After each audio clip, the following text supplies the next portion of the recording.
பாருங்க 10 ரூபா காய் கூறலாம் சரிங்களா. மீனாட்சி அம்மன் கோயில் வாசலில் விற்கிது பாருங்கள்.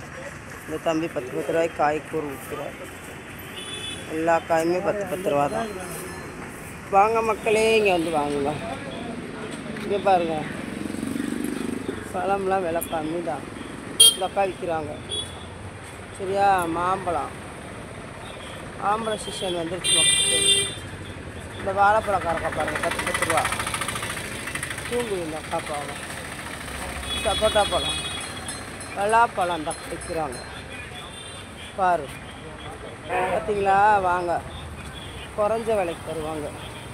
இந்த அக்கா பாருங்க தூங்குறாங்க. ஏக்கா எனக்கு இது கொடுங்கக்கா, கொடுமுதிரி பழம், உதிரி பழம் கொடுங்கக்கா 20 ரூபாய்க்கு.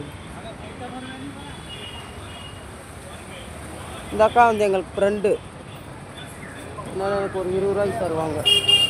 எப்பயுமே இந்த அக்காட்ட வந்து தான் நான் வாங்குவேன், ஃப்ரெண்டுனால சரிங்களா. வாங்க, மீனாட்சி அம்மன் மாம்பழம் விற்கிறாங்க, கொடுமுதிரி விற்கிறாங்க, எல்லாமே விற்கிறாங்க. அந்த அக்கா காய் விற்கிறாங்க.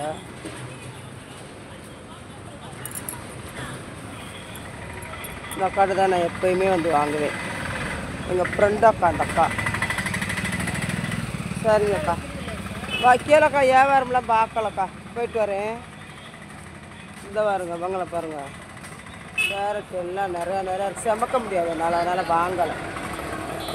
எல்லாமே விலை கம்மி தான், வாங்க. வியாபாரம் ஒன்றும் ஓடாமல் உட்காந்துருக்காங்க பாவம். இந்த அக்கா மாங்காய் விற்கிறாங்க. ஆமாம், இந்த அக்கா வாங்கய்யா. இந்த அக்கா நெல்லிக்காய் விற்கிறாங்க பாருங்க, வந்து இங்கே வந்து வாங்குங்க. இந்த அக்கா நிறையா வச்சுருக்குறாங்க. என்னக்கா சிரிக்கிறாங்க பாரு, என்னாடி காமிக்கிறேன். ஆமாம், ஃபோட்டோ எடுத்து காமிச்சிக்கிட்டுருக்கேன். உங்கள் கடைக்கு வர சொல்லியிருக்கேன், வாங்க. இதுதாங்க சந்தன கடை, மாலை கோனார் வாசனை சந்திர திரவிய கோனார் கோடை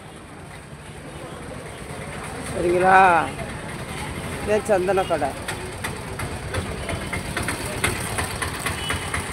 வாங்க மக்களே, இங்கே வந்து வாங்குங்க. சந்தன கடை நல்லா வாசனையாக இருக்கும், குங்குமமும் நல்லாயிருக்கும், எல்லாமே நல்லாயிருக்கும். வாங்க இங்கே.